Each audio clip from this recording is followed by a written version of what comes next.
네, 여야가 본격적인 전대모드에 돌입했습니다. 방금 보신 것처럼 여당 전대 주자들은 당심 40%가 몰려있는 영남권 공략에 경쟁적으로 나서는 모습인데요. 네, 한편 민주당 전당대회에서는 최고위원들의 명심 경쟁에 대한 친명계 비판의 목소리가 나왔습니다. 관련 내용 포함한 정치권 이슈들 윤희석 국민의힘 대변인, 김영주 전 국회의원과 함께 짚어보겠습니다. 두 분 어서 오십시오.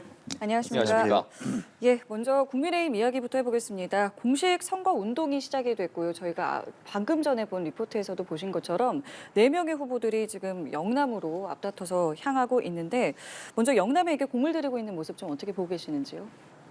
영남에 있는 저희 책임당원, 그러니까 선거 투표권이 있는 분들의 비중이 한 40% 정도 됩니다. 대구, 경북만 하면 25% 정도 되고요.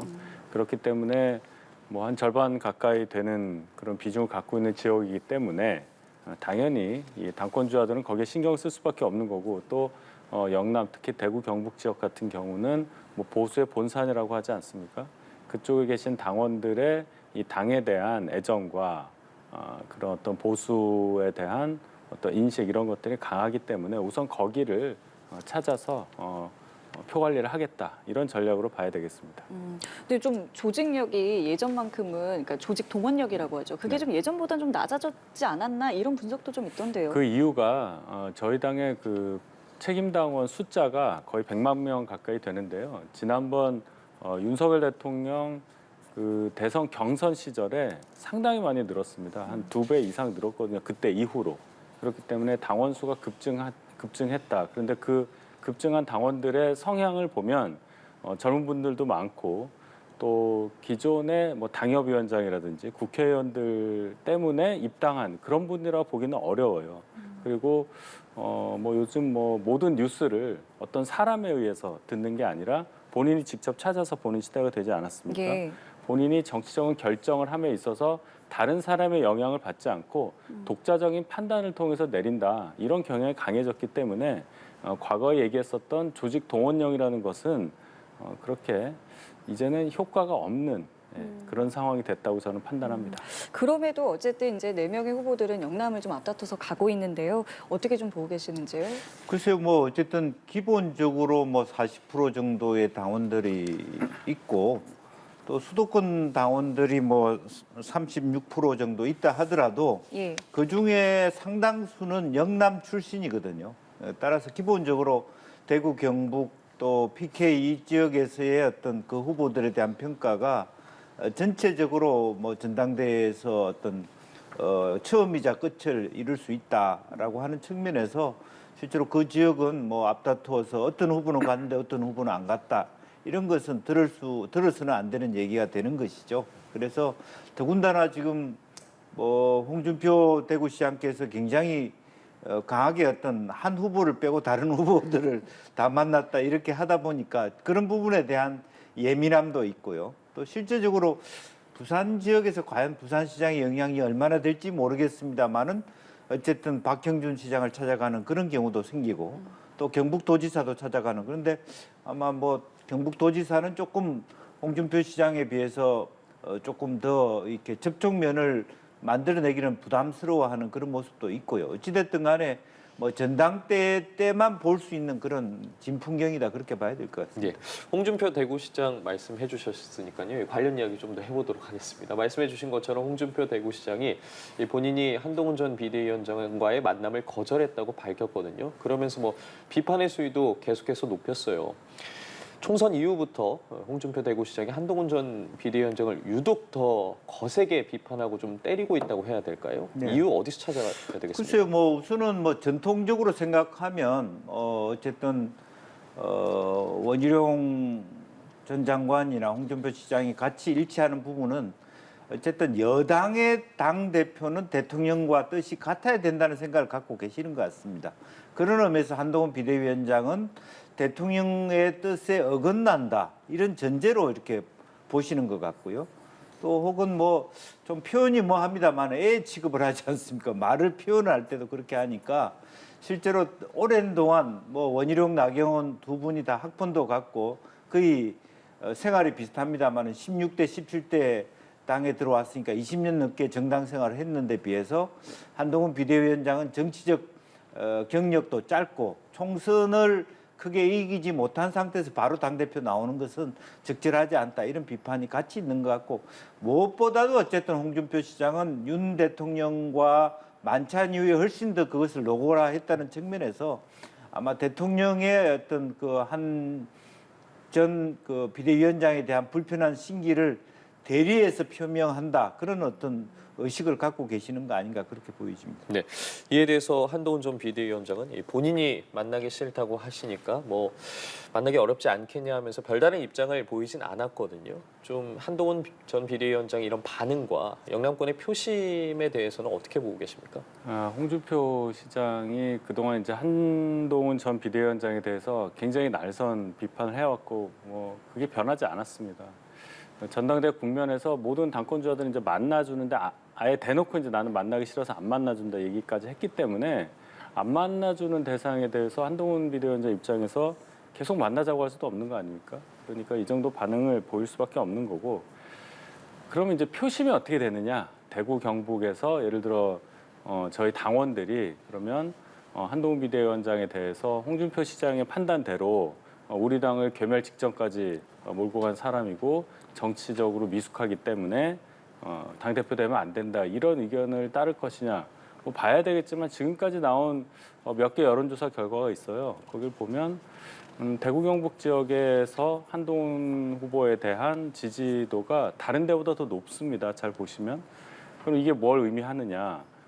홍준표 시장이 이런 말씀을 하신 게 어제 오늘 일이 아닌데 그렇다면 홍준표 시장의 주장이 그렇게 당원들에게는 효과적으로 작용하지 못한다고 판단할 수가 있는 거고 제가 볼 땐 그렇습니다. 홍준표 시장은 2017년에 자유한국당 시절에 저희 당의 경남지사라다가 대선 후보로 긴급 차출이 된 분이죠. 그리고 당대표까지 하셨을 때 그런 경험이 있는데 그 당시에 저희 당이 굉장히 어려운 상황, 검찰 수사를 많이 받았고 아마 그 당시의 기억이 다른 분들보다 훨씬 더 선명하기 때문에 한동훈 전 비대위원장에 대해서 공격을 많이 하신다 이런 생각도 듭니다. 예. 자, 그리고 앞서 원희룡 전 장관과 나경원 의원의 어떤 뭐 공통점이랄까 인연에 대해서 이제 짧게 말씀을 해주셨는데 실제로 이제 두 후보 간의 어떤 연대설이 좀 나오고 있어요. 물론 아직은 좀 온도차가 좀 있기는 합니다만은 뭐 한 달여 이제 시간이 있기 때문에요. 좀 어떻게 좀 현실화가 가능성이 좀 있다고 좀 개인적으로 생각하시는지요? 저는 나경원 그 의원이 지금 이 판에서는 캐스팅 보드를 쥐고 있다고 보여집니다. 그런데 개인이 본인이 느낄 때 말해 원희룡 전 장관이 뒤늦게 출마를 하셨기 때문에 본인으로서는 내가 먹어야 될 판을 원희룡 전 장관이 빼앗아갔다 이렇게 느끼는 섭섭함도 없잖아 있을 수 있고요. 그동안에 보면은 원희룡 전 장관은 어쨌든 뒤늦게 나타났지만 내가 가장 친윤 후보다라고 말씀해 주셨고 실제로 나경원 의원은 사실은 뭐 나이 연대라든지 어떤 친윤이 접근하는 데 있어서 애써 좀 부정해 왔던 또 애매하게 태도를 취했던 부분이 있기 때문에 과연 나경원 원희룡 이분들이 편안하게 연대할 수 있는 사이인가 그것도 잘 모르겠어요. 왜냐하면 뭐 짧은 시기입니다만은 전체 레이스를 하다 중간 정도의 나경원 의원이 만약 원희룡 후보에 비해서 자기가 뒤진다라고 생각하고 누군가를 이렇게 연대해야 됐다고 생각하면 그 연대의 대상이 한동훈 전 비대위원장일 수도 저는 있다고 보여집니다. 그러니까 판이 예를 들어서 한동훈 비대위원장이 결선 투표 이전에 초반에 대세를 이룬다면 실제적으로 물론 뭐 윤 대통령께서 3년이나 임기가 남으셨지만 시간이 갈수록 실제 흐름은 미래의 권력이 될 수 있는 사람들은 당권을 질 사람은 한동훈이라고 판단했을 때 왜 한동훈과 연대를 해서는 안 되나 이런 생각도 충분히 가능하기 때문에 지금 단순히 원희룡, 나경원 간의 연대의 가능성만 얘기하는 것은 조금 섣부르다. 뭐 그런 게 제 생각입니다. 더 넓혀서 많은 가능성을 좀 얘기해 주셨는데 개인적으로 좀 어떻게 보고 계세요? 글쎄요. 일단 그 연대 여부는 결선 투표제가 실시될 경우에 가능한 얘기 아니겠습니까? 그게 없다 하더라도 뭐 예를 들어 두 분이 그 투표 전에 뭔가 연합을 해서 한동훈 후보에게 대항을 한다 뭐 이런 개념으로 봐야 되겠는데 그러기에는 지금 상황이 이렇게 녹록치가 않습니다. 두 분 다 이제 당선을 목표로 하시는 분들이니까 그리고 정치를 굉장히 오래 하신 분들이기 때문에 지금 상황에서 연대를 거론하기 좀 어렵다 이런 말씀을 드릴 수 있고 나경원 후보의 이 말씀을 들어보면 좀 특이할 만한 점이 있어요. 계속 비윤을 강조합니다. 개파가 없다는 말을 강조를 하기 때문에 그것이 과연 무엇을 의미하느냐. 원래는 친윤 후보라고 원희룡 장관 출마하기 전에는 그렇게 인식이 됐었는데 계속 비윤, 개파 없다. 이것을 지금도 강조하시는 것을 보면은 앞으로 전개될 이 전당대 양상과 함께 본인의 정치적인 행보를 굉장히 넓게 가져가려는 포석이 아닐까. 김영주 의원님의 해석에 일견 동의하는 부분이 저도 있습니다. 예. 좀 더 상황을 좀 지켜봐야겠군요. 네네. 예. 지금 그리고 윤상현 의원 같은 경우에는 여당의 전당대 주자들 중 뭐 원희룡 전 장관이나 한동훈 전 비대위원장이 이 런닝메이트를 구성한 것을 두고 비판을 계속해서 이어가고 있거든요. 지금 이 상황에 대해서는 어떻게 보십니까? 글쎄 뭐 러닝메이트라는 용어 자체 처음부터 적절하지 않지만 뭐 그것은 이제 최고위원은 최고위원이고 당대표는 당대표입니다만은 그동안에 간행적으로 사실은 매칭해 왔던 게 또 사실이거든요. 또 그걸 잘라서 러닝메이트 자체가 불법적이나 잘못됐다 그렇게 비판하기도 어렵다고 보여집니다. 다만 이런 언급을 함으로써 윤상현 후보 스스로가 자기 세가 불리하다. 자기가 같이 짝짓고자 하는 사람이 적다라는 것을 오히려 스스로 고백한 셈이 됐다. 저는 그렇게 보고요.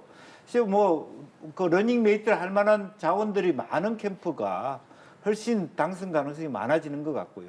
느낌으로 보면 어쨌든 한동훈 전 비대위원장 쪽과 손잡는 사람들이 되게 많은 것 같고 원희룡, 나경원 이분들도 어느 정도는 어떤 같이 할 수 있는 뛸 수 있는 자원들을 구할 수 있는데 특히 이제 원희룡 전 장관 캠프에는 제가 보니까 이용진 전 의원처럼 예컨대 이 정부에서 말하자면 친윤 후보라고 하니까 공기관에 그 기관장이 되고 싶은 자들이 많이 거기에 들어갈 수 있는 대통령 보랍시고 나는 그렇게도 느껴졌어요.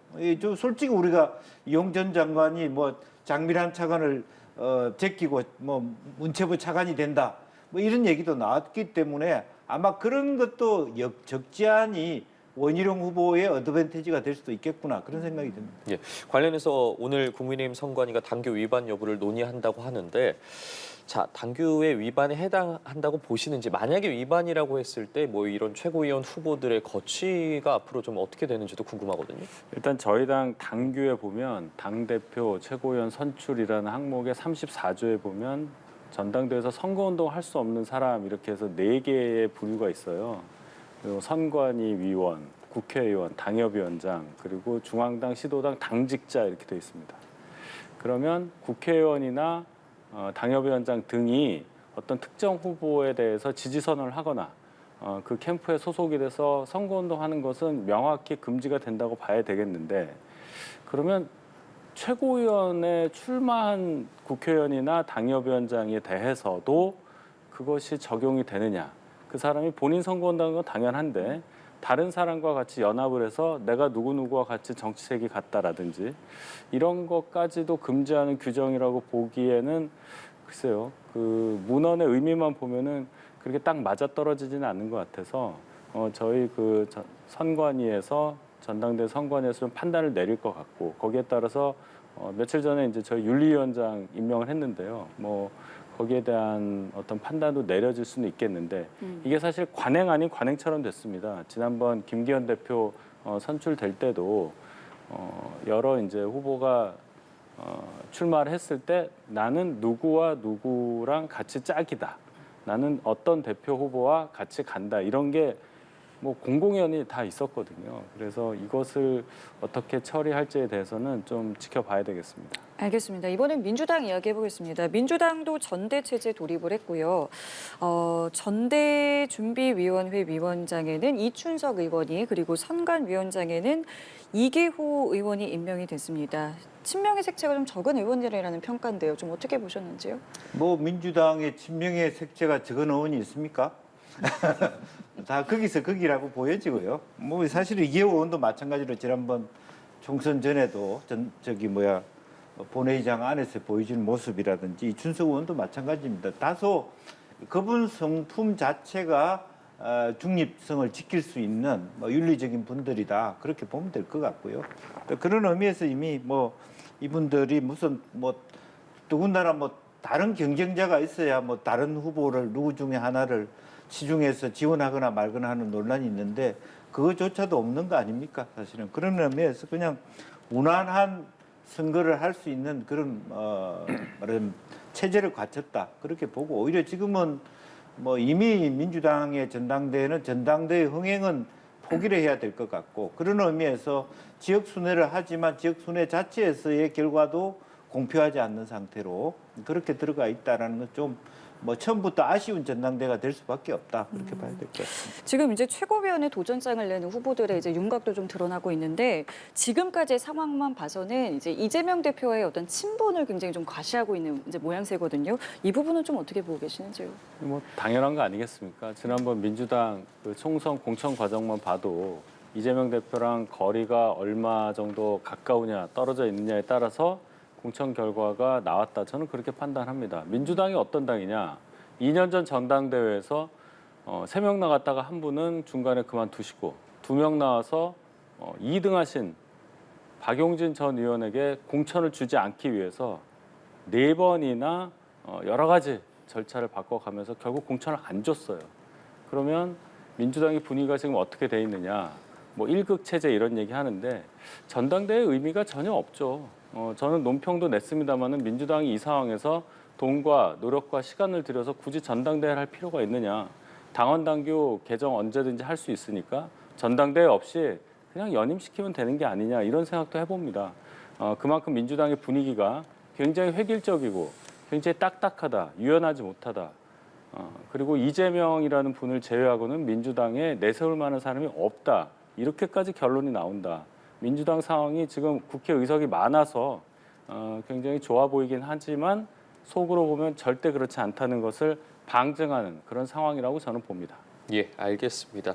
자, 그리고 여야가 국회 법사위 운영을 놓고 또 첨예한 대립을 이어가고 있습니다. 저희도 어제 대담 시간에 관련 영상을 통해서도 좀 이야기를 나눠봤는데 관련해서 국민의힘이 정청래 위원장을 윤리위에 제소를 했고 정청래 방지법 논의에까지 들어갔습니다. 현 상황 좀 어떻게 보고 계시는지? 글쎄요, 뭐 유상범 의원이 일부 언론에 이렇게 나와서는 좀 정청래 위원장하고 좀 다시 사이 좀 좋게 만들어야 되겠다 이렇게 말해놓고 말이 끝나기도 전에 윤리 제소하는 것은 참 앞다르고 뒤따른 모습이었다. 안타깝다고 봅니다. 그렇다고 뭐 정청래 법사위원장이 잘했다는 뜻은 전혀 아니고 실제로 청문회라고 하는 자리는 뭐 보건복지위원회도 마찬가지인데 지나치게 위원장이 큰 소리를 치시는 건 적절하지 않다라고 생각이 들고요. 청문회는 그야말로 어떤 나오신 분들이 그분이 선서를 하든 안 하든 간에 뭐 이렇게 선서를 했다 안 했다 논쟁을 하니까 과거에 표유진 보훈처장 얘기도 나왔습니다. 피장파장한 얘기를 빼고 어쨌든 개인에 따라서 출석해 주신 분들이 가급적이면 부담 없이 많이 말씀을 하도록 유도하는 것이 청문회 가장 잘하는 청문회인데 마치 무슨 학교에서 체벌하듯이 나가 있어. 뭐 옆에서는 사실 그렇지 않았지만 뭐 손 들고 있으라 그래. 이런 식의 사실 우리나라에서 가장 어떻게 보면 상원과 같은 위상을 갖고 있는 데가 법사위입니다. 근데 법사위를 그렇게 가볍게 조롱거리가 되는 그런 진행을 한다는 것은 너무 민주당의 법사위원장이 좀 도가 지나쳤다. 그렇게 보여지고요. 또 이제 그런 의미에서 이제 뭐 초창기에 보건복지위나 민주당이나 다 새롭게 국가가 정상화하는 과정에 기싸움이 있을 수 있어요. 그러면 그걸 그냥 뭐 토닥토닥 하면서 이렇게 넘어가면 되지. 서로 또 윤리위에 제소해서 또 피장파장한 맞제소 이런 방식으로 간다는 것은 스스로의 힘을 스스로 빼는 과정이다. 그렇게 봅니다. 예, 말씀해 주신 것처럼 상황 자체에 대해서 좀 아쉬움을 표현해 주셨거든요. 어떻게 보셨어요? 아쉬움 정도로는 표현이 다 안 되겠죠. 이 영상을 보신 국민들 중에 정청래 의원 잘했다고 하실 분도 거의 없을 겁니다. 이 사태는 예견이 됐죠. 정청래 의원이라는 분이 국회에 오래 있으면서 그동안 여러 차례 보여줬던 막말과 기행, 당 내에서조차 직무정지 당하고 동료 최고위원에 대해서 막말한 것 때문에 큰 문제가 됐던 적도 있었습니다. 그래서 공천 배제된 적도 있죠. 충분히 예견될 수 있는 상황이었는데도 민주당은 무리하게 법사위원장으로 정청래 의원을 지명을 했습니다. 다 이해가 가실 텐데 그 이유는 법사위를 정청래 의원 같은 분으로 위원장으로 세워둬야 이재명 대표 사법 리스크를 막을 수 있는 어떤 기제를 마련할 수 있다. 아마 그런 판단 때문에 이러한 잡음이 예상되는 중에도 그냥 정청래 의원으로 법사위원장을 했다. 그래서 정청래 의원이 정청래 의원 했다. 저는 그렇게 판단을 하고 대신에 여기에 대해서 저희가 의석수 아무리 부족하지만 윤리 제소하고 또 정청래 방지법과 같은 어떤 사법적인 또 법률적인 체제를 마련하는 데 노력을 아끼면 안 된다고 봅니다. 이것이 관례가 되어서는 안 되고요. 이게 그냥 유야무야 넘어가서도 절대로 안 됩니다. 법사위원장 자리가 이렇게 어떤 특정인을 위한 어떤 방편을 마련하기 위한 자리로 변질돼서도 안 되고 정청래 의원 같은 저러한 행위가 전체 국민에게 또 피해를 주어서는 안 된다는 차원에서도 저희 당은 더 단호하게 대응할 것이라고 말씀드리겠습니다. 알겠습니다. 자, 그리고 오늘 오후에는 본회의가 열리고요. 원구성이 마무리됩니다. 자, 그런데 어제 민주당 박홍근 의원이 법안을 하나 발의했는데 앞으로는 원내 일당이 상임위원장을 먼저 선택하자라는 내용의 법안을 발의했거든요. 물론 이제 앞으로 이제 과정을 좀 지켜봐야겠습니다만은 이 법안에 대해서는 좀 어떻게 보셨는지요? 글쎄 뭐 법안에 대해서는 뭐 어떤 개별 의원이 법안을 내는 것은 그 자체로 하나의 아니기 때문에 예. 존중해 줄 필요가 있고요. 아마 이런 법을 내면 국민의힘에서 또 다른 법을 낼 겁니다. 다만 현실적인 문제가 있다고 보여져요. 그동안에 우리나라 국회에서 상임위 자체가 사실 균등하다고 생각하지 않기 때문에 2년씩 돌아가는 그런 형태의 그 말하자면 그 문화가 있었습니다. 규범이 있었습니다. 그렇기 때문에 4년 내리 하자라고 하는 것을 많은 의원들이 과연 얼마나 받아들일 수 있을 것인가라고 하는 측면에서 비현실적이라고 얘기할 가능성이 많다라고 보여지고요. 또 기본적으로 보면 국회의 정신이라고 하는 것은 합의의 정신이기 때문에 뭐 먼저 과반 이상이 뭐 원샷으로 뭐 다 한다는 것도 뭐 그게 불법이라고 말할 수는 없지만 그럼에도 불구하고 사실은 운영이라든지 뭐 여당의 경우 여소야대가 된 운영이라든지 국방이라든지 이런 부분들은 정보위라든지 사실 여당이 가져가는 그동안의 어떤 의미가 있는 거거든요. 이제 그런 부분을 무시해버리고 그러면 다수당이 다 뭐 운영이 법사위 뭐 국방이 뭐 예결위 뭐 다 가져가겠다. 그런 부분들이 과연 이제 그 말하자면 권력을 나누고 갔는데 과연 적법한 문화가 될 수 있는가? 이제 그런 측면에서는 아마 다른 법안들이 만들어지면서 자연스럽게 대안적 형태로서 아마 저 법안은 통과되기는 쉽지 않아 보입니다. 예, 생각 듣겠습니다. 이 국회라는 것이 이제 합의의 원칙이 작용하는 데인데 만약에 민주당처럼 이렇게 다수 원내 일당이 모든 것을 다 결정할 수 있다고 아예 법제화를 시켜버리면 여야 그러니까 제1당과 제2당이 같은 공간에 있을 이유가 전혀 없어요. 그냥 과정은 필요 없고 표결만 하면 되는 겁니다. 근데 지금까지 그렇게 하지 않았던 이유는 표결만이 전부가 아니다. 표결로 가는 과정이 중요했고 그 과정에서 합의도 있고 서로 협의하는 과정에서 이해도 있는 거 아니겠습니까? 근데 민주당은 지금 제1당이라는 상황이 천년만년 간다고 생각하는 것 같아요.